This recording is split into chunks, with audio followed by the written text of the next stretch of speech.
Tamam, sual şöyle bir tane user başladı işleme kompüterin üstünde, serverın üstünde. Sonra 3 tane user birden işlemeye başladı ve hərəsi x baytlıq fayllar yaratmaya başladılar. Birinci user'ın 4 kilobaytdan böyük datası araya yazılacaq. Birinci user işlemeye başlayır. Bir segment məntiqilə işləyir kompüterlər. Bir segment 4 kilobaytdır. Birinci user işlemeye başladı. Onun için bir segment yer ayrıldı.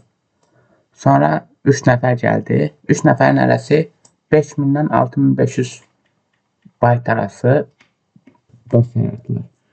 5000 baytdan 6500 bayt arası da 4 kilobaytdan 800 kilobayt arasına düşür. Yani bunlar artık bir segmentli işi bir segmentten daha çok iş görürlər. Bir segmentten daha böyükdür bunlar dosyalar. Demək ki, adam başına 2 segment verəcək kompüter. Neçə adamımız var? 3 adamımız var. Adam başına 2 segment verdi. Ümumi 7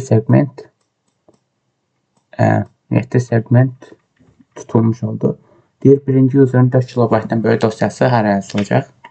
7 neçə bayt sonra 7 segment tutulmuş oldusa, demək ki 7 segment sonra yazılacaq. 7 segmentdə neçə baytdır? 28 kilobaytdır, 7 vur 4. Bu da neçə baytdır? 1024 bayt. Onu da hesablarsın.